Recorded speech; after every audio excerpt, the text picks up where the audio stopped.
আসসালামু আলাইকুম এভরিওয়ান। আশা করি সকলেই খুব ভালো আছেন। আজ আমি আপনাদের মাঝে শেয়ার করতে যাচ্ছি বোয়াল মাছ ভুনা। প্রথমে মাছগুলো ভালো করে ধুয়ে নিয়েছি।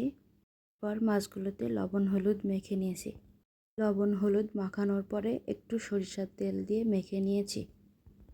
এবার একটা প্যানে কিছুটা সয়াবিন তেল দিয়ে মাছগুলো দিয়ে ভালোভাবে ভেজে নিব। মাছগুলো খুব বেশি ভাজবো না, অল্পই ভাজবো। আমার মনে হয় বোয়াল মাছটা বেশি না ভাজাই উচিত। আমার কাছে এরকমই ভালো লাগে। মাছগুলো ভালোভাবে ভাজা হয়ে গেলে মাছগুলো উঠিয়ে নিয়ে সেই প্যানে আরও কিছু তেল অ্যাড করে একটা তেজপাতা মাঝখান থেকে ছিঁড়ে দিয়ে 2টা পেঁয়াজ কুচি দিয়ে সামান্য ব্রাউন করে ভেজে নিয়ে এর মধ্যে অ্যাড করব 2 টেবিল চামচ পেঁয়াজ বাটা, 1 টেবিল চামচ আদা রসুন বাটা। এরপর কিছুটা পেঁয়াজ রসুন বাটা ভেজে নিব যতক্ষণ না পর্যন্ত এর কাঁচা গন্ধটা চলে যায়।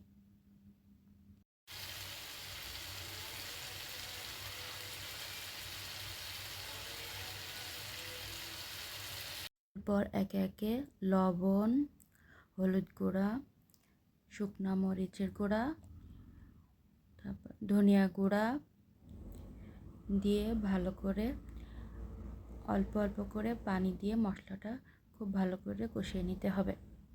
মশলাটা যত ভালো করে কষানো হবে রান্নাটা তত ভালো হবে, খেতেও তত মজা হবে। এই জন্য অবশ্যই মশলাটা ভালো করে কষিয়ে নিতে হবে। মশলা কষানো হয়ে গেলে 1 কাপ পানি দিয়ে দিয়েছি। তারপর পানিটা ফুটে উঠলে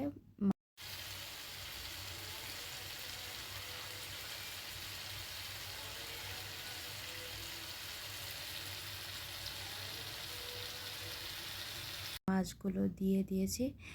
তারপর একটা টমেটো ফালি করে কেটে দিয়েছি। তারপর 10 মিনিট ঢাকনা দিয়ে ঢেকে রান্না করে নিয়েছি। 10 মিনিট রান্না করার পর ঢাকনাটা তুলে মাছগুলো উল্টিয়ে দিয়ে কিছু 5-6টা কাঁচামরিচ দিয়ে আবার 5 মিনিট রান্না করে নিয়েছি।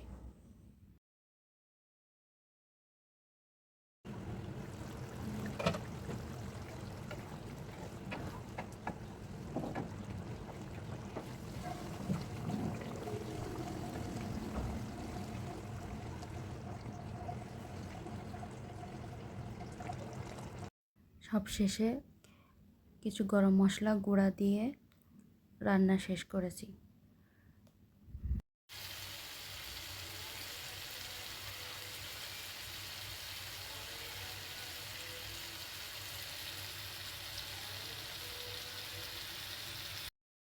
আল্লাহ হাফেজ, ভালো থাকবেন।